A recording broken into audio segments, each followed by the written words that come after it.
Hi there, I'm Russell Lowe, and this is part 2 of the Mosaic Charts tutorial. In this tutorial, we'll create the colours drawn directly from the sample artwork. So I'll lock the background, and you can see I've already created a new layer called Coloured Blocks. So I'll just reduce that, and I'll create a series of, this time, ellipses. If I hold down Shift and Alt, it'll drag out a circle from the center. And what I'll do is, using the V shortcut, I'll select it and hold Alt and drag out, and then go Control D or Command D to make copies of it. And you can see it's just defaulting to this color here. So what I'll do is, I've selected that one, I'll hold the eyedropper and I'll select that color there. You can see that I've just got a fill color and no stroke color, which is good for us, good for later.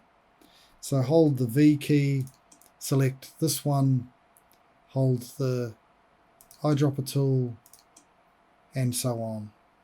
V key to select another one, eyedropper tool, V key to select another one, eyedropper tool, V,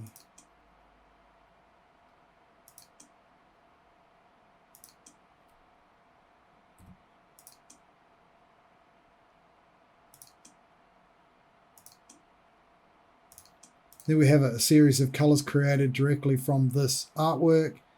Select all of them and open up the swatches tab, which if you don't see it here, and it isn't here at the moment, go Window, Swatches, and then you can even drag that into the interface so it's always there, and go New Color Group. And we're going to do Selected Artwork, and we're going to call this Mosaic. And I'll put my initials on it, and you might like to put yours on it too, just so you know which are ones that you've created and which color groups were standard. Go OK, you can see them all in here. Now, Mosaic RL, that's what we like. And actually, let's just delete that one from earlier. So you can see a series of colors here. And now we can go back to the shapes selection, go to the rectangle tool, and then using the smart guides, drag out a series of rectangles and give them this one, give them that color there,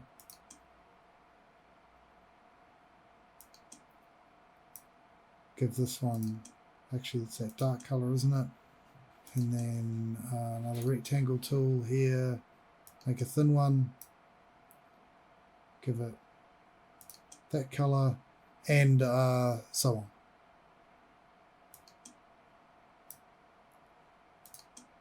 Here we go. So I'll just put some text over the top of this as well. So text, call this one, what's that, 50, call that 50%. Double click on it, give it a white color, move it sort of somewhere into the middle there. And now if we go into the layers, you can see I can expand this color blocks layer, and the 50% is selected. I can select that rectangle, or I can select that ellipse. Not that I knew which one of those that was. Oh, you can tell from the colors. Or I can select here and it shows me what's selected. So that's another way to select things and to go back and edit them as well. Edit their properties up here, the shape properties, for example. But you can also shift layers around so that if we wanted to hide this 50, if I drag it below the rectangle that it's on top of, you can see that it disappears. So keep that in mind in terms of layers. Right, so that's the second part of Mosaics complete. Thanks for watching.